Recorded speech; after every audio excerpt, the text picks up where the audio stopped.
1810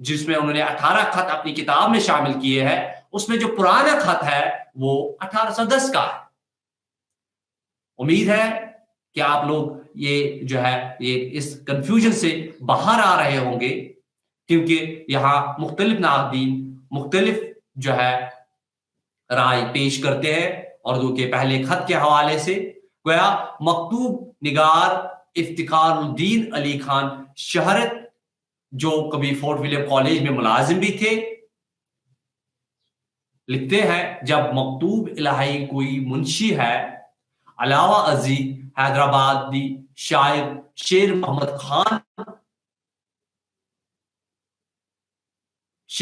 خان جو ہے ایک 1806 میں جو ہے ان کی کلیات خط جو ہے شائع ہوا ہے، جو کسی نثری مکتوب کے جواب میں ہے۔ مزید یہ کہ ایمان سے بھی بہت پہلے یعنی 1761 میں حیدرآباد کے 2 منصبدار مرزا یار علی بیگ اور میر ابراہیم جیوان دونوں کے ایک دوسرے کے نام منظوم خطوط دریافت ہوئے ہیں، جو 1761 میں لکھے گئے ہیں۔ ادارہ ادویات اردو حیدرآباد کے کتب خانے میں جو ہے یہ خطوط آج بھی محفوظ ہے۔ لہذا اردو مکتوب نگاری کی قدامت ابھی تحقیق طلب ہے۔ عزیز طلبہ و طالبات، جتنی بھی بات میں نے ابھی تک کی، اس کو اگر ایک لائن میں آپ بولنا چاہو گے، ایک لائن میں اس کو بیان کرنا چاہو گے، تو آپ لکھ سکتے ہو کہ مختلف ناقدین نے مختلف تعریفیں یا مختلف رائے جو ہے اردو خطوط نگاری کے حوالے سے پیش کی، لہذا ہم یہ اس نتیجے پہ پہنچے ہیں کہ اردو مکتوب نگاری کی قدامت ابھی تحقیق طلب ہے، اور حتمی طور پر آج بھی کہنا مشکل ہے کہ کون سا اردو کا اولین خط ہے، کیونکہ اردو کی قدیم دکنی مثنوی میں لکھے گئے فرضی خطوط بھی مراسلت کا ثبوت فراہم کرتے ہیں۔ اردو مکتوب نگاری کو اہمیت البتہ غالب کی مکتوب نگاری سے حاصل ہوئی۔ دیکھیے اب آئیے کہ جہاں پہ میں کہہ رہا تھا کہ یہ صرف کب بنتی ہے، اس کو ادب میں کب اونچا مقام حاصل ہوتا ہے، تو میں نے ذکر کیا تھا سرسری طور پر، میں نے کہا تھا غالب ہے ابوالکلام آزاد ہے۔ تو سب سے پہلے ہم بات کر رہے ہیں مرزا اسد اللہ خان غالب کی مکتوب نگاری سے ہوئی ہے۔ اگرچہ غالب سے پہلے 1886 میں جو ہے مرزا رجب علی بیگ سرور نے انشاء سرور سے مجموعہ مکاتب شائع کیا، ان خطوط کی عبارت بھی فسانہ عجائبی کی طرح ہے۔ بعد ازاں خواجہ غلام غوث بے خبر کے 2 مجموعے کاتب فغان بے خبر اور انشاء بے خبر شائع ہوئے۔ سروری غالب اور بے خبر یہ تینوں ہی ہم اثر تھے۔ بے خبر کے بعد خطوط سرور کی طرح اور مسجع اور مقفع ہوتے تھے، اور بعض غالب کی طرح انتہائی سادہ۔ اس لیے بعض لوگ سادہ مکتوب نگاری کے معاملے میں بے خبر کو ہی غالب کے بجائے اولویت دیتے تھے۔ غالب اردو کے سب سے بڑے مکتوب نگاری کے معاملے میں بے خبر کو غالب کے بجائے اولویت دیتے تھے۔ غالب اردو کے سب سے بڑے مکتوب نگار ہیں، اس بات کو آپ ذہن میں رکھ لیجیے، کیونکہ انہوں نے خط کو عادی ملاقات قرار دیا، اور یہ بات جو ہے ہر کسی کی زبان پہ آ گیا، مراسلے کو مکالمہ بنا دیا۔ مراسلے کو مکالمہ بنا دینا آپ نے اس سے پہلے بھی دیکھا ہوگا، مگر آپ کے ذہن میں یہ بات گونجتی ہوگی، یہ مراسلے کو مکالمہ بنانا کیا ہوتا ہے؟ عزیز طلبہ و طالبات، مراسلے کو مکالمہ بنانا آپ لوگوں کو سمجھانے کے لیے میں بتا دوں، ابھی آپ دروازے پہ دستخط دے رہے ہو، میں اس کمرے میں خالی بیٹھا ہوں، کوئی نہیں آ رہا ہے، لیکن میرے ہاتھ میں ایک خط ہے، اور اس خط کو جو ہے میں پڑھ رہا ہوں۔ مراسلے کو دیکھیے کس طرح مکالمہ بنا دیا۔ غالب کیا کہہ رہے ہیں؟ السلام علیکم، وعلیکم السلام، مرزا اسد اللہ خان غالب کیسے مزاج ہے؟ ہاں میاں مزاج تو بڑا ہی ٹھیک ہے، آپ سنائیے آپ کیسے ہیں؟ بس اللہ کا شکر ہے۔ تو کیسے آنا ہوا؟ ہم نے سوچا کہ غالب سے ملاقات ہو جائے، ہم یہاں سے گزر رہے تھے، حضور سوچا آپ کا بھی جو ہے آپ کو بھی سلام کرتا چلوں۔ اچھا میاں برخدار، ٹھیک کیا۔ تو اس طرح سے جب بات غالب کے خطوط میں آتی ہے تو ظاہر ہوتا ہے کہ غالب اپنے سامنے بٹھا کر کسی کو بلا رہے ہیں یا کسی سے بات چیت کر رہے ہیں، کسی سے پوچھ رہے ہیں وہ کس طرح یہاں آیا، اور پھر جواب بھی وہاں سے آتا ہے۔ یہ ہوا مراسلے کو مکالمہ بنا دیا، یعنی کہ وہ دوری مٹا دی جو خط کے دوران، خط کے درمیان میں لکھا جاتا تھا امید ہے کہ آپ بخیر عافیت ہوگے، اور میں بھی ایک سائڈ ون سائڈڈ جو ہوتا تھا اس ون سائڈڈ کو جو ہے پیرلل بنانے کے لیے، اس خط میں موجود انسان کو جو ہے سامنے بٹھانے کے لیے یہ فن تھا، یہ مراسلہ، یہ مکالمہ کو مراسلہ بنانا تھا۔ اس غالب سے پہلے یہ کسی نے ایجاد نہیں کیا تھا۔ گویا مراسلے کو مکالمہ بنانا غالب کی ہی خصوصیت ہے۔ وہ شاعری میں جس قدر مشکل پسند تھے، مکتوب میں اتنا ہی سادہ اور سہل نگار تھے۔ ان کے بے شمار خطوط دستیاب ہوئے ہیں اور کئی مجموعے بھی شائع ہوئے ہیں جن میں اودھ ہندی، اردو معلّہ، مخاطب غالب، مہر غالب وغیرہ قابل ذکر ہے۔ ان خطوط میں آپ دیکھیں گے، ان خطوط میں یہی طرز اختیار کیا گیا ہے کہ آپ کو لگ رہا ہے کہ آپ کے سامنے کوئی شخص بیٹھا ہوا ہے جس سے آپ کی بات ہو رہی ہے، یعنی کہ دو بندوں کے درمیان جو ہے قالے ہو رہے ہیں، دو بندوں کے درمیان جو ہے آپسی گفتگو ہو رہی ہے۔ یہ ایک نیا طریقہ تھا خط لکھنے کا، بلکہ آپ کہیے کہ جدید خطوط نگاری کا آغاز یہاں سے ہوتا ہے۔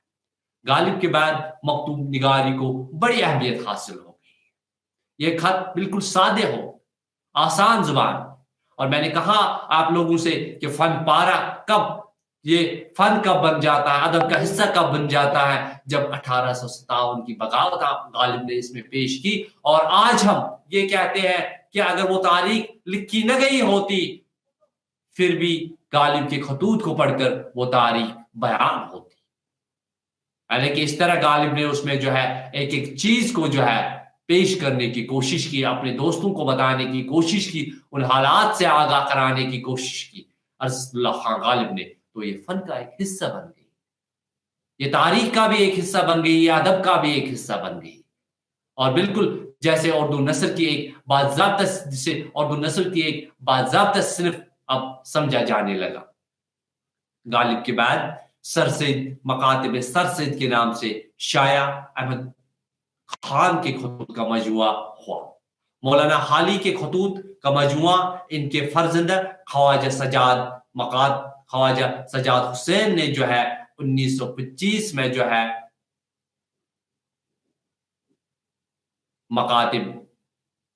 مکاتب حالی کے نام سے شائع کیا ہے۔ اس کے بعد جو ہے علامہ شبلی نعمانی کے مکاتب شبلی کے نام سے 2 جلدوں میں شائع ہوئے ہیں۔ ایک جلد میں علماء و مشاعرین کے نام خطوط ہے اور دوسرے میں عطیہ بیگم اور زہرا بیگم کے نام خطوط شامل ہیں۔ مولانا آزاد کے مکاتب غبار خاطر کے نام سے شائع ہوئے ہیں، آپ نے پڑھے ہوں گے۔ اس میں کچھ خطوط جو ہے وہ جیل میں بھی لکھے گئے اور کچھ خطوط جو ہے کشمیر میں بیٹھے جو ہے ڈل لیک میں بھی لکھے گئے ہیں، اور یہ خطوط جو ہے یہ اس غبار خاطر میں شامل ہے۔ غبار خاطر کا مطلب کیا ہے؟ غبار خاطر سے مطلب یہ ہوتا ہے کہ دل کے غبار، یعنی کہ آپ کے دل میں جو بوجھ تھا، آپ نے اس بوجھ کو جو ہے خطوط کے ذریعے جو ہے دوسروں تک پہنچانے کی کوشش کی۔ جبکہ صفیہ اختر کے خطوط زیر لب کے عنوان سے شائع ہوئے ہیں۔ مختصر یہ کہ مکتوب نگاری نے نثر کی ایک صنف کی حیثیت سے ادب میں جگہ پائی، البتہ اردو میں مکتوب نگاری کی قدامت، حفظ، طلب ہے، جیسے کہ میں نے پہلے بھی ذکر کیا۔ تو عزیز طلبہ و طالبات، مذکورہ بالا تمام گفتگو کو اگر ہم اجمالی طور پر یوں سمجھنا چاہیں گے یا یوں سمجھا جا سکتا ہے، جتنی بھی بحث ہم نے خطوط کے حوالے سے کی، ہم کہہ سکتے ہیں کہ اردو ادب میں مکتوب نگاری نے اب ایک مضبوط اور مستحکم روایت کی صورت اختیار کر لی ہے۔ مرزا اسد اللہ خان غالب سے لے کر عہد حاضر تک اردو ادیبوں نے اپنے خطوط کے وسیلے سے مثبت شعور و آگاہی کو پروان چڑھانے کی مقدور برسئی کی ہے۔ سادگی و سلاست، خلوص و درمندی اور انسانی ہمدردی خطوط کا امتیازی وصف قرار دیا جا سکتا ہے۔ مکتوب نگاری میں تکلف، تصنع، ما فوق الفطر عناصر، ریاکاری اور موقع پرستی کی کوئی گنجائش نہیں۔ مراسلے کو مکالمہ بناتے وقت دل کی بات قلم کے وسیلے سے صفحہ کرتاس پر منتقل کرنا ایک کٹھن مرحلہ ہے۔ حرف صداقت لکھنا اس تخلیقی عمل کے لیے ناگزیر ہے۔ یہ حقیقت فراموش نہیں کرنی چاہیے کہ خط کے مندرجات اور موضوعات کا تعلق براہ راست زندگی سے ہوتا ہے۔ جس طرح زندگی کے تلخ حقائق سے چشم پوشی ممکن نہیں ہے، اسی طرح مکاتب کی اثر آفرینی سے چشم پوشی احسان فراموشی کے مترادف۔ یعنی آپ جب اپنا دل کا غبار لکھتے ہو، اس میں آپ کے آنسو بھی آ جاتے ہیں، اس میں آپ کے آپ کی خوشی بھی آ جاتی ہے، اس میں آپ کا لڑنا جگڑنا، اس میں آپ کی زندگی کا ہر ایک پہلو کی عکاسی وہ خطوط کرتے ہیں جو آپ لکھتے ہیں۔ اسی لیے میں نے ابتدا سے ہی کہا تھا، ابتدا میں ہی کہا تھا، میں نے کہا اس ٹیکسٹ اس راکس کو پڑھنے میں وہ مزہ نہیں آتا ہے جو ہاتھ کے لکھے ہوئے خط کو معلوم نہیں کہ اس میں ایسا کیا جادو چھپا ہوتا ہے کہ اس خط کو پڑھتے پڑھتے اگر آپ آپ دیکھ رہے ہو ہمارے فوجی بھائی جب ان کو خط پہنچتا ہے اور جب وہ خط پڑھتے ہیں رو پڑتے ہیں، یا ہم بھی جب اپنے گھر سے دور ہوتے ہیں تو کوئی خط بھیجتا ہے تو رو پڑتے تھے، مگر اب آج ٹیکسٹ 5-6 سیکنڈ میں آ جاتا ہے، 6 سیکنڈ کے بعد 2 سیکنڈ کے بعد 1 سیکنڈ کے بعد، تو اب اس میں جو وہ مٹھاس اس کمیونیکیشن جسے آپ خط خطاب اس موجودہ دور میں سائنسی خط خطابت جسے کہو گے آپ، اس میں وہ چاشنی نہیں رہی جو ابتدا کے خطوط میں تھا۔ گویا مکتوب نگار اپنی ذات کو پس منظر میں رکھتے ہوئے حالات کی اس مسحور انداز میں عکاسی کرتا ہے کہ قاری پر تمام حقائق خود بخود منکشف ہوتے چلے جاتے ہیں۔ جیسے کہ میں نے کہا خطوط غالب میں دلی کی صورتحال، دلی کی بغاوت یا کشمیر کی خوبصورتی کا غبار خاطر میں موجود خطوط، یا یہاں کی سیاسی پہلو، سیاسی اتل فتل کو مولانا جب اپنے خط میں قید بند کرتے ہیں تو وہ چیز آپ کے سامنے آپ کو کچھ سوچنے پہ بھی مجبور کرتی ہے۔ ادروائز آج کے زمانے میں اگر وہ ہوتے تو شاید ٹیکسٹ لکھتے اور کوئی پڑھتا بھی نہیں، کوئی سوچتا بھی نہیں۔ گویا خطوط کے ذریعے احساس، ادراک، وجدان اور عرفان کی جو متع بے بہا نصیب ہوتی ہے، کوئی اور صنف ادب اس کی برابری نہیں کر سکتی۔ تخلیق کار اس کے تخلیقی عمل اور اس کے پس پردہ کار فرما لاشعوری محرکات کی اساس پر جب تحلیل نفسی کا مرحلہ آتا ہے تو نکات کو تخلیق کار کے مکاتب کا سہارا لینا پڑتا ہے۔ تو عزیز طلبہ و طالبات، اس طرح سے ہم خط لکھتے ہیں، اس طرح سے خطوط کے ذریعے ہم اپنے احساسات اور اپنے جذبات کو دوسروں تک پہنچانے کی کوشش کرتے ہیں، اور اس طرح سے اپنی بات ہماری بات مکمل ہو جاتی۔ مگر آپ لوگ یہ ذہن میں رکھ لیجئے کہ ابتدا میں یہ پیپر، سیاہی اور قلم کے ذریعے اور کئی مہینوں یا کئی دنوں کا سفر طے کر کے مکتوب الہی تک پہنچتا تھا، یعنی کہ جس کو آپ خط لکھتے تھے اس تک یہ پہنچنے میں مہینے بھی لگ جاتا تھا.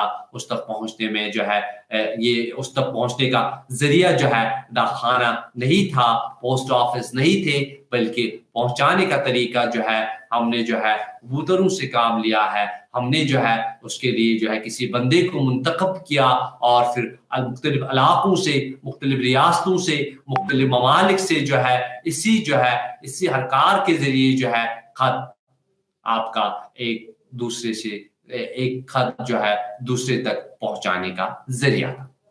تو عزیز طلبہ و طالبات، آئیے اب ہم اس پر مزید بات کرتے ہیں کہ جب بھی کسی تخلیقار کی حیات و خدمات پر تحقیقی کام کا آغاز ہوتا ہے تو محقق اس کے مکاتب کو اولین ماخذ کے طور پر اپنی تحقیقی کام کی اساس بناتا ہے.